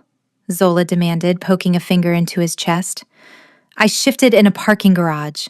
I bit a wolf 3 times my size. I took claws to the ribs and I am standing here, yelling at you, less than 2 weeks later. That was an anomaly, Ryland argued, though his hand twitched, wanting to touch her. You are small. I am yours, Zola stated. The words hung in the air, absolute and irrevocable. Ryland went still. I chose to fight, Zola continued, her voice dropping to a fierce whisper. I chose to stay. And I am choosing you now, not the king, not the bank account, you. The man who reads emotional intelligence books and bribes my cat with tuna. She grabbed the lapels of his suit jacket and yanked him down. Stop trying to protect me from yourself, she commanded, and kiss me. Ryland let out a low, tortured groan. His resistance snapped like a dry twig. He wrapped his arms around her waist, lifting her off her feet, and crushed his mouth to hers. It wasn't a gentle kiss. It was a collision. It was weeks of fear, longing, and adrenaline pouring out in a single searing moment. Ryland kissed her as if he were breathing her in, devouring her sigh, tasting the wild jasmine and crushed pears that haunted his dreams. Zola wrapped her legs around his waist, her hands tangling in his jet-black hair. The scent of cedarwood and rain enveloped her, grounding her, claiming her. He carried her to the desk, the same desk where he had eaten the papers, and swept the stack of files onto the floor with a chaotic crash. He set her down on the mahogany surface, stepping between her knees. You are sure? Ryland rasped, his forehead resting against hers, his eyes burning with a feral, incandescent light. If we do this, if I claim you, there is no going back. No divorce papers, no escape. Eat the papers, Ryland, Zola breathed, pulling him closer. I'm not going anywhere. The last barrier fell. The romance that followed was intoxicating. It was a slow, deliberate worship. Ryland touched her with a reverence that belied his strength, tracing the silver scars on her side with his fingertips, kissing the skin there, as if to apologize to every cell. When the mating bond finally snapped into place, fully cemented, it felt like a star igniting in Zola's chest. It was a golden, warm tether that connected her mind to his. She could feel his awe, his overwhelming love, and the profound, peaceful silence that finally settled over his chaotic soul. For the Alpha King, the world narrowed down to this: the woman in his arms, the beat of her heart, and the realization that he was no longer alone in the tower. Chapter 24. The sun rising over Orem Bay was obscenely cheerful. It flooded the penthouse bedroom with golden light, illuminating the tangle of sheets and limbs on the master bed. Zola woke up slowly. Her body felt heavy, but in a good way. Relaxed, sated, and completely at peace. She shifted, realizing she was draped across Ryland like a weighted blanket. Ryland was already awake. He was lying on his back, one arm tucked behind his head, the other holding her firmly against his side. He was staring at the ceiling with a look of profound, smug satisfaction. Morning, Zola mumbled into his chest. Good morning, wife, Ryland rumbled. The words sounded different now, heavier. Real. He kissed the top of her head. How do you feel? Like I got hit by a truck, Zola admitted, stretching. A very handsome, very enthusiastic truck. Ryland chuckled, the sound vibrating through his chest. I held back. Terrifying, Zola noted. She propped herself up on her elbows. Rylan looked different. The tension that usually lined his forehead was gone. His eyes were clear. He looked younger, lighter. "So," Zola said, tracing the line of his jaw. "Day 30. "Technically," Rylan said, glancing at the digital clock on the nightstand. "It is 8 a.m. The contract expires at noon." "Better get the papers ready," Zola teased. "I am currently hungry," Rylan said, rolling her beneath him with a playful growl. "But not for paper." Before he could demonstrate exactly what he was hungry for, a shrill, piercing sound cut through the room. Ring, ring, ring. It was Zola's phone, sitting on the bedside table. Rylan groaned, dropping his forehead onto her shoulder. "Ignore it. Throw it out the window." "It might be important," Zola laughed, reaching over him to grab the device. She looked at the screen. "Oh, God. Who is it?" "Uncle Monty." Zola slid the answer button. "Hello?" "Zola Marie Price!" Monty's voice was so loud she had to hold the phone away from her ear. Rylan winced. "I have called you 3 times. The news says the king hasn't been seen leaving the tower in 24 hours. Has he eaten you? Are you a hostage? Do I need to assemble the choir?" "I'm fine, Uncle Monty," Zola said, her face heating up as she looked at Ryland, who was currently biting her neck gently. "I am safe. We were just negotiating." "Negotiating?" Monty sounded suspicious. "For 24 hours?" "It was a very intense negotiation," Zola squeaked as Ryland's hand moved lower. "Very detailed terms." "Well, put the wolf on the phone," Monty demanded. "I want to hear him confirm you aren't tied up." Zola handed the phone to Ryland. "He wants to talk to you." Ryland took the phone. He cleared his throat, trying to sound regal despite being naked and thoroughly disheveled. "Mr. Price," Ryland said, his voice deep and authoritative. "Galt," Monty barked. "Is my niece happy?" Ryland looked down at Zola. She was smiling at him, her hair a mess, her eyes shining with gold. He felt the bond hum between them, unbreakable, eternal. "Yes, Monty," Ryland said softly.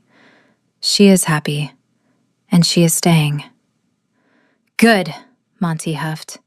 "Now bring her to the bar for brunch on Sunday. And wear a shirt that isn't black. You look like a funeral director." Click. Ryland stared at the phone. "He hung up on me." "He's the alpha of the family," Zola shrugged, taking the phone back. "Get used to it," Ryland laughed, pulling the duvet over their heads. "I suppose I can compromise, but Pickles is not invited to brunch." "We'll see," Zola said, kissing him. "Now, about that appetite." Chapter 25. The peace of the morning did not last. At 9:15 a.m., the private elevator to the Apex penthouse chimed. This was an anomaly, as the elevator required biometric clearance or a direct override from the security desk. Ryland, who had managed to put on a pair of dark trousers but remained shirtless, froze in the kitchen, a spatula in hand. Zola, wearing one of Ryland's dress shirts that hung to her knees, looked up from her coffee. "Did you order more groceries?" Zola asked. "No," Ryland said, his eyes narrowing. "And the High Guard knows better than to interrupt without a comms alert." The doors slid open. "Charge!" Uncle Monty burst into the penthouse like a siege commander breaching a fortress. He was not alone. Behind him was a motley crew of 6 senior citizens, the Sunday Night Ballad League from his karaoke bar. They were armed with a terrifying assortment of improvised weaponry, a pool cue, 2 heavy handbags, a rolled-up yoga mat, and a canister of pepper spray held by a woman in a floral bonnet. "Secure the perimeter," Monty bellowed, brandishing a tire iron. "Mrs. Higgins, check the flanks. Earl, watch the cat." Pickles, who had been sleeping on the sofa, opened one eye, judged the situation to be beneath him, and went back to sleep. "Uncle Monty?" Zola gasped, dropping her mug. Fortunately, it was empty. Ryland stepped in front of Zola instinctively, the spatula held like a broadsword. "What is the meaning of this intrusion?" Monty skidded to a halt. He took in the scene. The Alpha King, half naked and looking thoroughly domestic. His niece, disheveled and wearing the king's shirt, and the smell of pancakes wafting through the air. "We're here for the extraction," Monty shouted, though he lowered the tire iron slightly. "You sounded duressy on the phone. We assumed he was forcing you to say those things at gunpoint." "I said I was happy," Zola exclaimed, stepping out from behind Ryland. "I said we were negotiating." "Stockholm Syndrome," Mrs. Higgins shouted, shaking her pepper spray. "Don't look into his eyes, dear. He'll hypnotize you with his alpha pheromones." Commander Jax and Lieutenant Torian sprinted out of the stairwell door, chest heaving, weapons drawn. They stopped dead when they saw the elderly invasion force. "Sire," Jax panted, They bypassed the lobby security. Mrs. Higgins hit the guard with a purse full of hard candies. It was a blitzkrieg." Ryland looked at the rescue team, then at his frantic guards, and finally at Zola, who was biting her lip to keep from laughing. "Stand down," Ryland ordered Jax, his voice calm but commanding. He turned to Monty. "Mr. Price, while I admire your tactical mobilization, your niece is not a hostage. She is my wife, and we were about to have breakfast." Monty squinted at Ryland. He looked at the spatula, and then at the sizzling pan of bacon on the back burner. "Are those pancakes blueberry?" "Chocolate chip," Ryland corrected, "and banana. The bacon is applewood smoked." The tension in the room deflated like a punctured tire. Earl lowered his pool cue. "Well, I can't stay mad at a man who puts chocolate in breakfast food and respects a good cure on pork." "Everyone, put down your weapons," Zola sighed, walking over to hug her uncle. "I'm safe, I promise. Ryland isn't the villain, he's just intense." "I am right here," Ryland muttered. "Fine," Monty huffed, tucking the tire iron into his belt. "But since we're here, and since you clearly have enough batter—" 10 minutes later, the surrealism of the situation hit its peak. The Alpha King, the most feared predator in the city, was flipping pancakes for a group of karaoke-singing retirees. Mrs. Higgins was critiquing his flipping technique. Earl was trying to feed Pickles a piece of bacon, which the cat accepted graciously. And Uncle Monty was interrogating Jax about the security system's blind spots. Zola sat at the island, watching Ryland navigate the chaos. He caught her eye across the crowded kitchen. He didn't look annoyed, he looked amused. "Your family is insane," Ryland mind-linked her, his voice warm in her head. "They're loyal," Zola replied, sipping a fresh coffee. "Kinda like a pack." "I suppose," Ryland agreed, placing a stack of pancakes in front of Mrs. Higgins. "Though I fear Mrs. Higgins is the true alpha here." Chapter 26. By noon, the rescue team had departed, leaving behind a kitchen that smelled of maple syrup and victory. The silence that followed was different. It wasn't heavy or awkward. It was the comfortable silence of a decision made. Ryland and Zola stood in the living room. The sun was high over Orem Bay, casting sharp beams of light across the obsidian floors. "It is time," Ryland said. He walked to his briefcase, which sat on the entryway table, and retrieved a thick leather folder. Zola's heart gave a small, traitorous thud. Even though they had mated, even though they had confessed their feelings, The 30-day contract was a legal reality. Rylan handed her the folder. For you. Zola took it. Her hands weren't shaking, but her fingers felt numb. She opened the cover. It wasn't divorce papers. It was a deed. And a business contract. Partnership agreement, the Gilded Gear. She scanned the text. It was a transfer of funds, an exorbitant amount, into her business account. But the clauses were specific. Silent investor. No operational control. Complete autonomy for the proprietor, Zola Galt.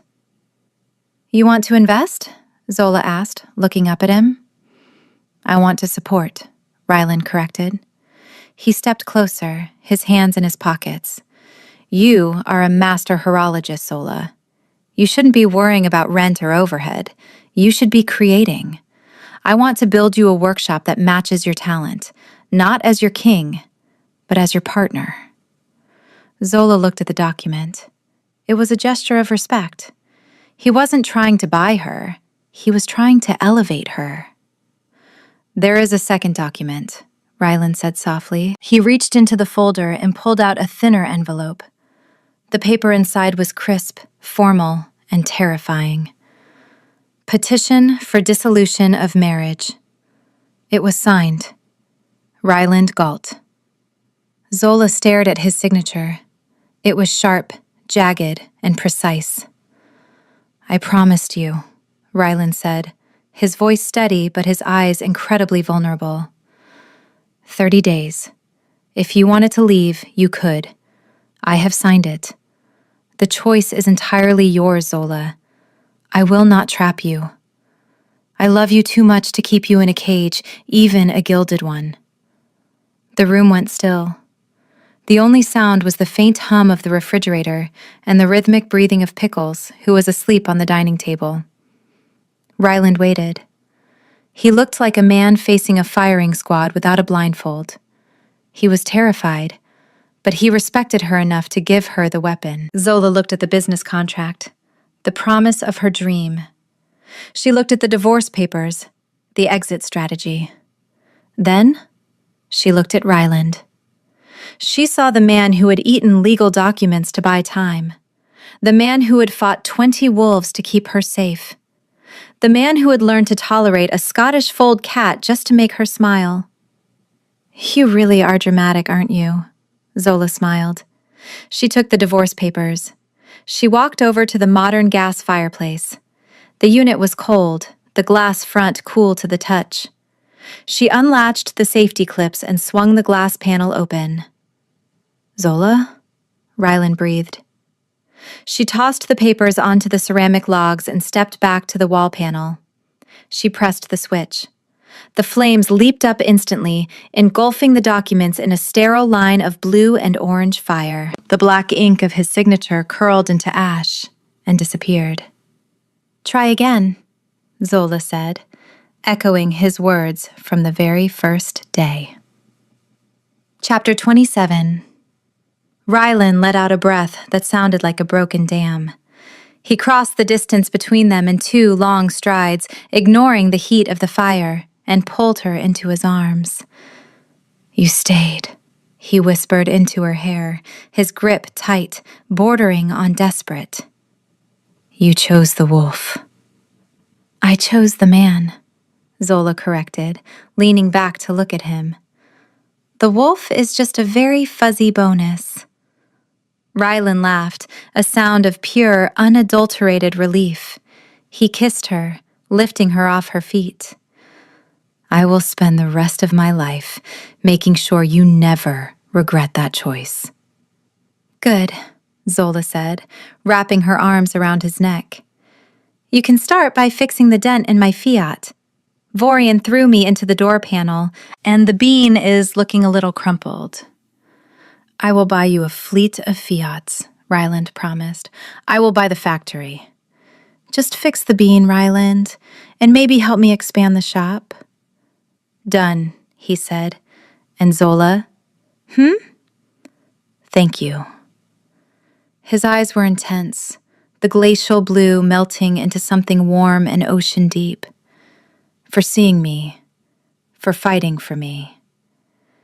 We're a pack, Galt, Zola said, resting her forehead against his. That's what we do. He carried her over to the sofa, sitting down and pulling her into his lap. The tension of the last month finally dissolved completely. They weren't fighting rogues or contracts or their own insecurities anymore. Pickles, sensing that the emotional climax was over and that attention might be available, hopped down from the table. He trotted over to the sofa, inspected Ryland's leg, and then, with a decisive MRRP, jumped up. He didn't sit on Zola. He climbed directly onto Ryland's chest, kneaded the Alpha King's expensive shirt with his claws, and settled down, purring like a diesel engine. Ryland froze. He looked at the cat. He looked at Zola. He has accepted you, Zola grinned. You're officially part of the Clouder. Ryland carefully rested his hand on the cat's head. I am honored, he said solemnly, though he is heavy. He's big-boned, Zola defended. Ryland leaned back, his wife in his arms, his enemy-turned-ally cat on his chest, and the ashes of his divorce papers cooling in the fireplace. I think, Ryland said, closing his eyes contentedly, that this is what peace feels like. Don't get used to it, Zola teased, poking his ribs. Uncle Monty wants us at the bar on Sunday, and he expects you to sing. Ryland's eyes snapped open. He cannot be serious. Dead serious. I'm thinking, Bon Jovi? Ryland groaned, burying his face in her neck. I survived the war. I survived the rogues. I am not sure I will survive the karaoke. I'll protect you, Zola promised, kissing his temple. That's what partners are for. Chapter 28, 6 months later. The forest bordering the Sovereign Pack territory was a tapestry of autumn gold and crimson. The air was crisp, smelling of pine needles and damp earth.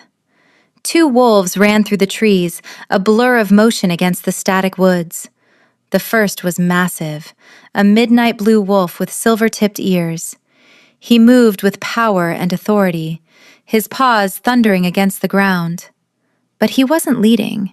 He was flanking.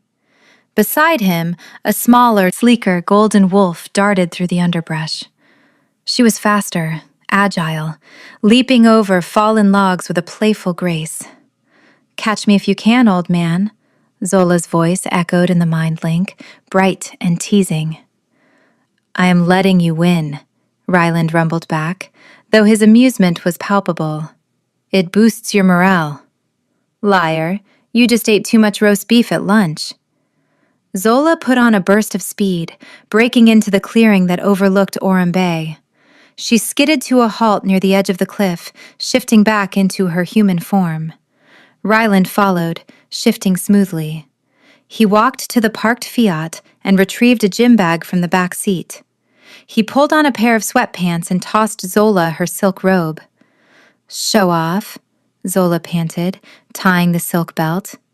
She looked out at the city. It looked different now. Less like a cage, more like a kingdom she actually helped rule. Ryland stepped up behind her, wrapping his arms around her waist. He rested his chin on her shoulder. The city is quiet today. That's because Jax has the guards doing yoga, Zola laughed. He claims it helps with situational fluidity. I am going to fire him, Ryland murmured, though there was no heat in it. You can't. He's the only one who will cat-sit Pickles when we go on vacation. Speaking of the devil, a low meow came from the parked car nearby. A pristine, fully repaired mint green Fiat 500. 2 High Guard enforcers stood at attention by the bumper, guarding the vehicle with their lives. Inside, sitting in a specially designed travel booster seat, was Pickles. He was wearing a tiny, custom-made gold crown that Uncle Monty had 3D printed for him. "The king awaits his chariot," Rylan noted, eyeing the cat. "Which king?" Zola asked, turning in his arms to face him. Rylan kissed her, deep and slow. "There is only one king in this pack, and he is currently wearing a plastic crown and shedding on your upholstery." Zola laughed, the sound ringing out over the cliffs. She leaned into him, feeling the steady, strong beat of his heart against her back.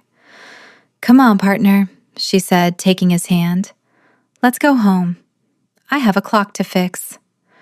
"And I," Rylan said, opening the door of the tiny Fiat for her, "have a cat to serve." As they drove down the winding mountain road, the Fiat 500 looking ridiculous next to the escort of high-guard SUVs that trailed discreetly behind, Rylan Galt, the Alpha King, reached over and took his wife's hand. He didn't let go until they reached the city limits. And the papers? They were just ash in a cold fireplace, long since swept away, leaving room for a new story to be written. "Quick favor, don't go anywhere yet." If you thought Zola was brave for handing divorce papers to an alpha who literally ate them for lunch, wait until you meet the heroine in this next story on your screen. The disaster unfolding in this next video makes Ryland look totally normal. Click the video on your screen right now. It is absolutely unhinged.